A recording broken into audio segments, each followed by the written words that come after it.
আসসালামু আলাইকুম। মিটারের লোড বাড়াতে হয় কেন, ডিমান্ড চার্জ কীভাবে ধরা হয়, লোড বাড়াতে কী কী কাগজ লাগে, এই বিষয় নিয়ে আজকের ভিডিওতে ক্লিয়ার করব।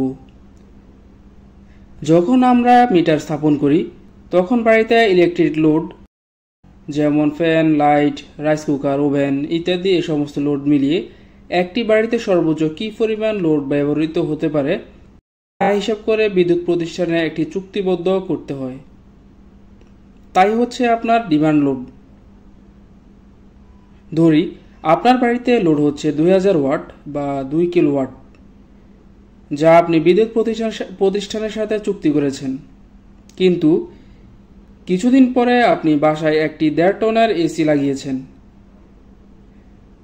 1.5 টন এসি সাধারণত 1500 থেকে 2000 ওয়াট।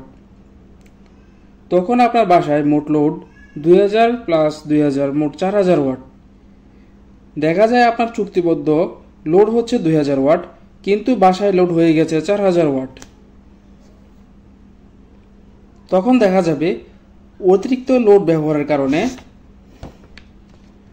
আপনার বাসায় প্রিপেড মিটারটি বন্ধ হয়ে যাবে বা এডিশনাল চার্জ হিসেবে জরিমানা আসবে, এবং যতক্ষণ পর্যন্ত আপনার লোড 2 কিলোওয়াটের নিচে না আসবে ততক্ষণ পর্যন্ত বন্ধ বা কিছুক্ষণ পরপর বন্ধ হয়ে যাবে।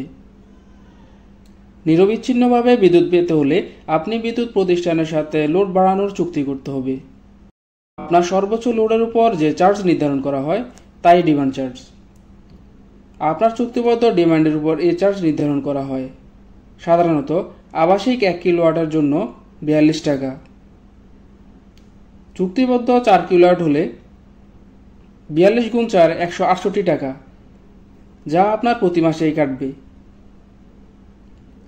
লোড বাড়াতে হলে কী কী কাগজ লাগবে?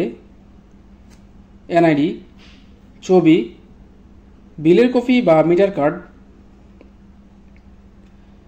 লোড বৃদ্ধি 500 থেকে 600 টাকায় 1 সপ্তাহের মধ্যে হয়ে যাবে। এ ছিল আবার লোড সমস্যা এবং লোড বৃদ্ধি সম্পর্কে। প্রিপেড মিটার নিয়ে আপনার কোনো মন্তব্য থাকলে কমেন্টসে জানাবেন। সেই সাথে চ্যানেলটি সাবস্ক্রাইব করে দিবেন। ধন্যবাদ।